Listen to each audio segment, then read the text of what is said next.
Imbis na sa kanilang bahay sa labas ng isang motel, naabutan ng isang mister ng kanyang misis sa QC.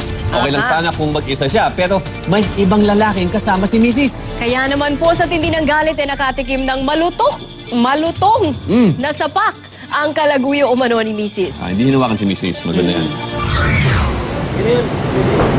Magkakasunod na suntukan sa nilubong ni Jeffrey kay Andrew nang abutan niya itong palabas sa isang motel sa Quezon Avenue sa QC kasama ang kanyang misis sa si Darlene.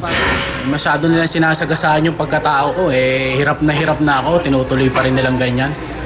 Ano ba naman sila? Hindi na sila nahiya sa sarili nila.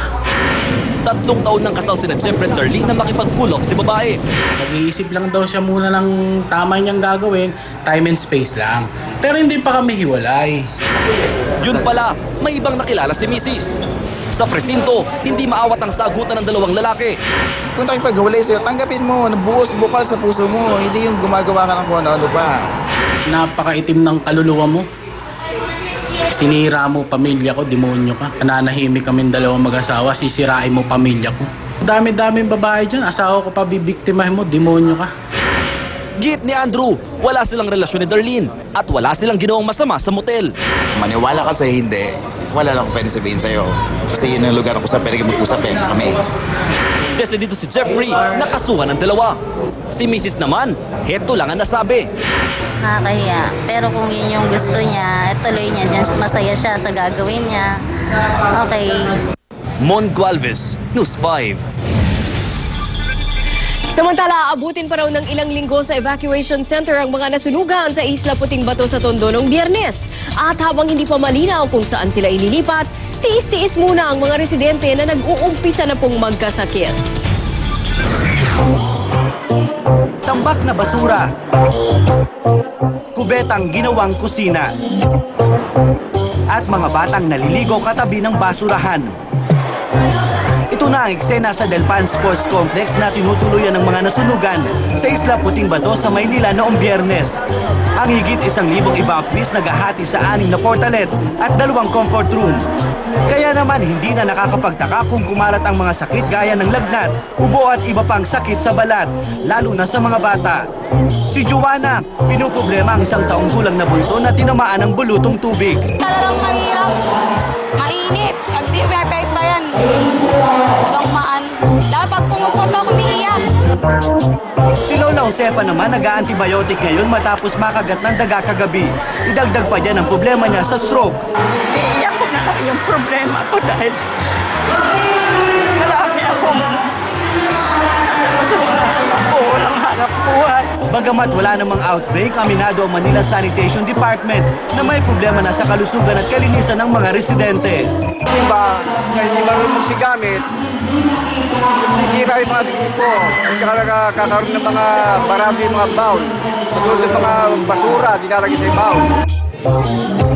Maiwasan naman daw ang pagkalat ng sakit kung magiging malinis sa katawan ang mga residente. Kung ang isang tao ay alam niyang pangalagaan ng kanyang sarili, hindi nadadami at makakahawa siya ng sakit. Edison Reyes, News 5. Tuloy naman ang pagtugis sa 10 preso nakatakas mula sa Mandaluyong Police Station kanina. Base sa investigasyon, nilagari ng mga preso ang reha sa bintana ng kanilang selda. At para hindi mapansin, ginawa nila ito sa oras ng pagbisita. Nirelieve na ang jail guard na nakaduty noong nakapuga ang mga preso. Nagsasagawa na rin sila ng manhunt sa mga nakatakas. Feeling nyo ba mabilis kayong tumatanda? Naku, kung oo po ang sagot nyo dyan, baka interesado kayo sa isang listahan ng isang health website tungkol sa mga bagay na nakakatanda. Sa rundown ng realbuzz.com, kasama na sinasabi nila na 10 surprising things that age you ang low-fat diet. Dahil may uri raw ng taba na maganda para sa memorya at nakakabawas ng wrinkles. And speaking of wrinkles, nakakatanda rin daw ang uri ng mga pillowcase o punda ng unan na ginagamit mo sa pagtulog. Kung mahilig ka naman mag-iPod, hinay-hinay at baka mapaaga ang paghina ng inyong mga pandinig. Kasama rin sa listahan ng trabaho, sobrang asukal, sobrang babad sa central heater o sa aircon, at sobra o kulang sa ehersisyo. At eto pa, baka magulat kayo, no? Nakaka-wrinkles din daw ang pag-inom sa bote at sa straw, pati na ang panonood ng telebisyon. So ang sobrang exercise nakakatanda. Oo, Itago mo yung papel na yan, ha? Basahin natin mamaya. Samantala, isang lolo ang hindi na makuwang magising dahil sa taas ng kanyang blood sugar. Saring-saring sakit na rin daw kasi ang iniinda nito dahil sa diabetes. Kaya Rescue 5, saklolohan nyo.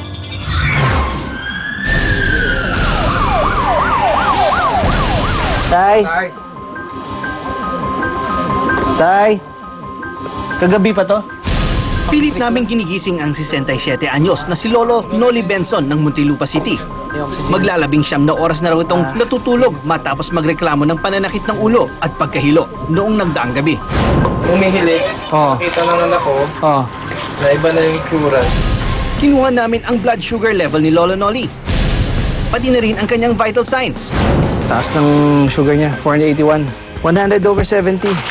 Kailangan dalhin sa ospital, di na magising to eh. Habang bumibiyahe papuntang ospital, patuloy namin minomonitor ang kondisyon ni Lolo. At nung tinest natin, di rin siya nagre-response sa anumang ginagawa namin sa kanya. Posible yung na-stroke siya o na-heart attack. Ayon sa anak ni Lolo Noli, samot-saring komplikasyon na raw ang naranasan ng kanyang ama dahil sa sakit nitong diabetes. May daling siya nung hanggang 1990. Isang linggong na-confine sa ospital si Lolo Noli. At kahapon lang, binawian na ito ng buhay. Aldis Ignacio, Rescue 5. Ulitin po namin sa anumang insidente, tumawag agad sa Rescue 5 hotline sa numerong 922-5155. Dalang Rescue 5 mula aksidente sa kalsada hanggang sa bahay mo. Aaksyonan, ora mismo. Minsan ba ay naisip nyo kung sino ang mga nagdedesenyo ng inyong mga sapatos? Sa Olympics po ngayong taon sa London, ang sapatos na susuotin ng Olympic team ng bansang Australia, aba, mula sa malikhaing isip ng isang Pinoy.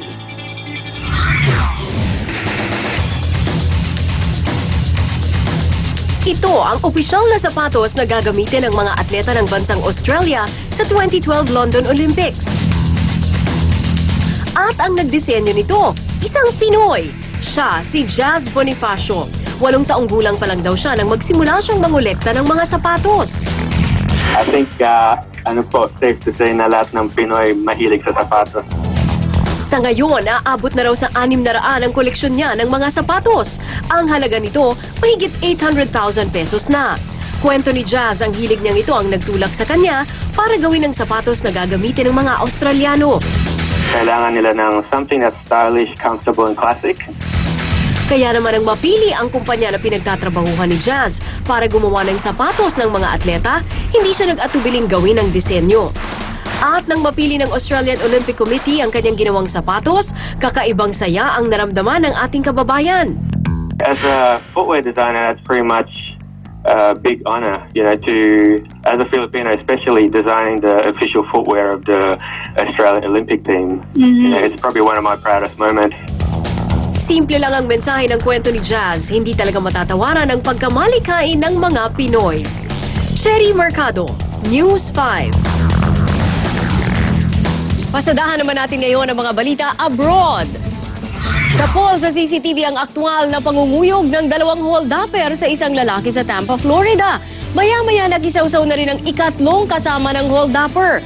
At ilang saglit pa, sumugod ang ika-4 nilang kasama. Ayan, papunta na halos 1 minuto rin pong pinagtulungan ng 4 ang biktima bago kinuha ang kanyang pera at ang kanyang cellphone.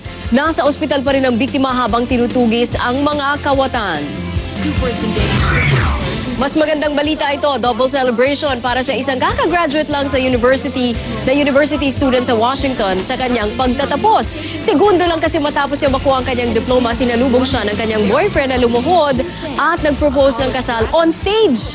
Ilang segundong natigilan ng babae bago naka-oo at sinagot ng yakap at halik ang kanyang fiancé.